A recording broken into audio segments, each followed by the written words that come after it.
Assalamualaikum warahmatullahi wabarakatuh. Selamat jumpa kembali pada pelatihan kepemimpinan transformasional. Saudara-saudara yang saya hormati, mata pelatihan ini adalah mata pelatihan pada agenda 2 PKA, pelatihan kepemimpinan administrator. Saudara-saudara yang berbahagia, saya amat bersyukur dapat berjumpa pada saudara-saudara sekalian, yaitu dalam hal ini menduduki jabatan struktural eselon 3 pada organisasinya. Saudara adalah pemimpin middle atau pemimpin menengah, yang biasa disebut sebagai pemimpin manajer kelas menengah kalau di organisasi swasta. Kalau di organisasi pemerintah eselon 3. Saudara-saudara yang berbahagia, pada kesempatan ini kita akan sama-sama mempelajari atau mendalami mata pelatihan kepemimpinan transformasional. Materi pembelajaran ada 3, yaitu materi pokok, konsep dasar kepemimpinan transformasional, konsep dasar coaching dan mentoring, simulasi kepemimpinan transformasional melalui coaching dan mentoring. Saudara, pada pelatihan kepemimpinan ini, saudara akan diharapkan mampu memberdayakan sumber daya manusia atau sumber daya yang ada pada organisasi saudara, yaitu 3M, matching, dan metode yang akan saudara berdayakan pada organisasi saudara. Selanjutnya, apa peran pemimpin di organisasi? Pemimpin adalah figur kepala, penghubung, sebagai tampuk pimpinan, sebagai informasional. Pemimpin adalah pemberi informasi, penyebar kepada atasannya maupun kepada bawahannya. Kepemimpinan atau pemimpin juga adalah hak orang atau yang mengambil keputusan. Dia yang mengambil keputusan atau decision maker pada suatu organisasi atau suatu lingkup pekerjaan yang didudukinya. Dalam hal ini, saudara-saudara sekalian adalah eselon 3 yang membuat program pada organisasi saudara. Di bawah saudara ada eselon 4 yang melaksanakan kegiatan dari program yang saudara buat. Baik, selanjutnya pertanyaan, apakah kepemimpinan? Kepemimpinan adalah kemampuan dari seseorang atau kepribadian atau pribadi seseorang yang memiliki keahlian khusus dan bisa mengambil keputusan secara tepat dan cepat, mampu memotivasi dan sanggup mendorong sumber dayanya untuk melaksanakan visi dan misi dari organisasinya, mengajak atau mempengaruhi orang lain dalam melaksanakan program yang sudah disusun tersebut. Dan ini akan tentu saja dapat mencapai tujuan organisasi yang diharapkan. Baik, saudara-saudara sekalian, pemimpin itu bisa dilahirkan dari berapa hal atau berapa sumber, bisa dihasilkan dari berapa sumber. Yang pertama adalah teori genetik. Pemimpin itu sudah ada atau dilahirkan dari waktu dia lahir. Contohnya apa? Contohnya seperti misalnya pangeran atau raja. Anaknya itu sudah genetik menjadi pemimpin suatu saat nanti. Teori sosial misalnya. Teori yang pemimpin diangkat dari atau disepakati oleh suatu kelompok sosial untuk menjadi pemimpin. Ada lagi teori ekologis. Ini adalah sumber-sumber dari pemimpin. Saudara sekalian, saya lanjut adalah tentang sifat dari pemimpin. Pemimpin itu harus mempunyai sifat atau memiliki integritas yang tinggi. Kenapa? Karena pemimpin itu adalah sebagai contoh dan panutan. Integritas nanti bisa dijelaskan lebih detail lagi. Tidak, integritas itu sama antara yang diucapkan dengan yang dilakukan. Memiliki intelijensi atau mempunyai kemampuan. Dalam hal ini kemampuan memimpin. Belum tentu setiap pemimpin menguasai semua bidang, tapi paling tidak dia mempunyai kemampuan dalam mengelola organisasi. Pemimpin tentu saja memiliki kepercayaan diri. Kalau tidak memiliki kepercayaan diri, tentu saja itu adalah bukan pemimpin nanti. Dia harus bersosialisasi, sosialitas, memiliki jiwa sosial. Karena pemimpin itu memberdayakan semua sumber daya manusia yang ada pada organisasi. Ya, dia memiliki determinasi. Itu adalah sifat-sifat dari pemimpin. Saudara-saudara sekalian, pemimpin itu mungkin saudara ketemu di organisasi saudara. Berapa kali pemimpin berganti misalnya. Dan saudara memiliki atau membayangkan gaya-gaya kepemimpinan pemimpin di atas saudara yang sudah berganti tersebut. Dalam hal ini gaya-gaya kepemimpinan dapat dibagi beberapa macam gaya kepemimpinan. Itu misalnya gaya kepemimpinan autokratis, gaya kepemimpinan birokratis, partisipatif, delegatif, dan kita fokus pada gaya kepemimpinan transformasional. Ada lagi gaya kepemimpinan karismatik, situasional, dan lain sebagainya. Nanti kita fokus pada gaya kepemimpinan transformasional. Baik, saudara-saudara yang berbahagia, ini adalah keahlian administrasi atau administratif dari seorang pemimpin. Tentu dia harus memiliki keahlian teknis, ya, keahlian sosial, dan keahlian konsep. Ini adalah keahlian seorang pemimpin. Dalam hal ini adalah kita fokus nanti kepada pemimpin transformasional. Saudara-saudara sekalian, faktor dalam mempengaruhi efektivitas kepemimpinan, misalnya tingkat kematangan.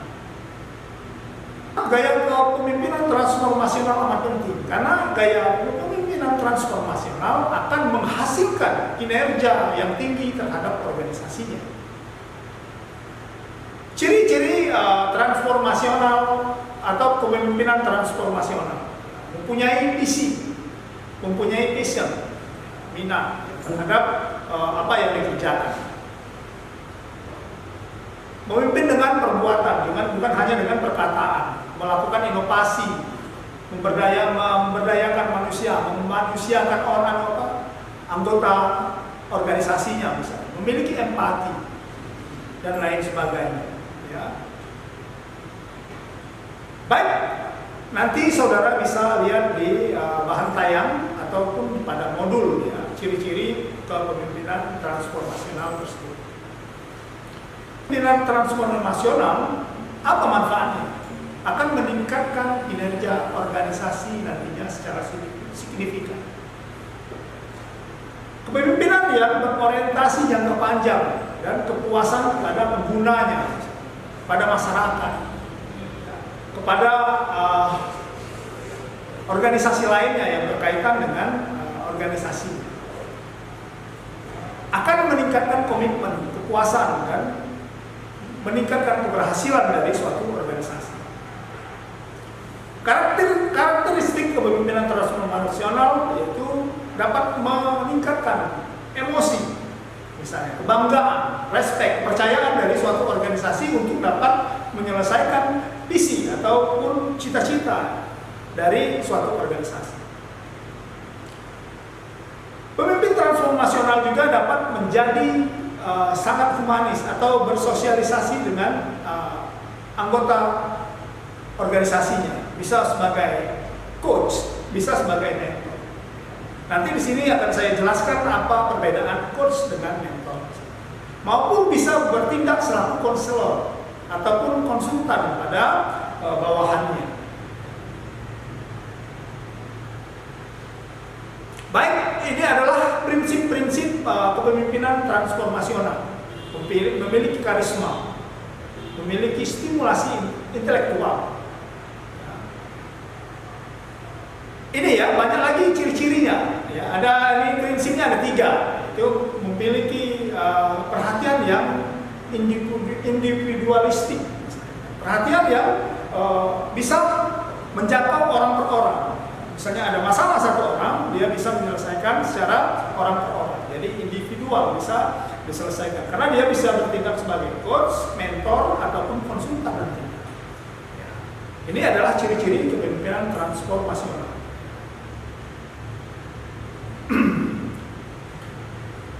Dia mempengaruhi terhadap idealisme sebagai motivasi terhadap inspirasi dari bawahannya, menstimulasi kemampuan, keahlian dari bawahannya,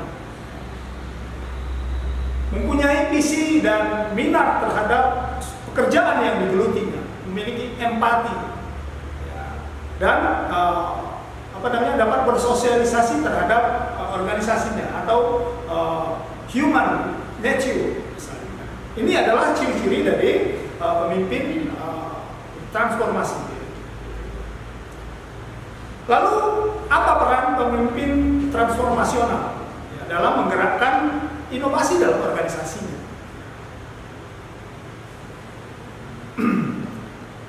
Pemimpin transformasional harus memahami tugas pokok dan fungsi organisasi, memahami masalah, tantangan, visi, misi maupun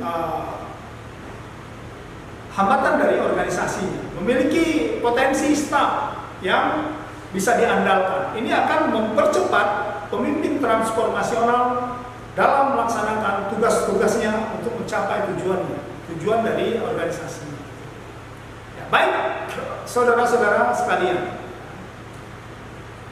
Ya, tadi telah saya sampaikan fungsi dari pemimpin transformasional. Ya, antara lain adalah sebagai coach, sebagai mentor. Sebagai coach, dia bertindak atau ahli dalam memfasilitasi pencapaian tujuan.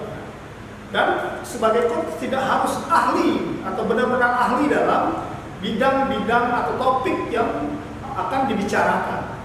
Dia hanya bertindak sebagai mengangkat ide-ide dari bawahannya dan menstrukturkan ide-ide dari apa yang di coachnya atau kucinya.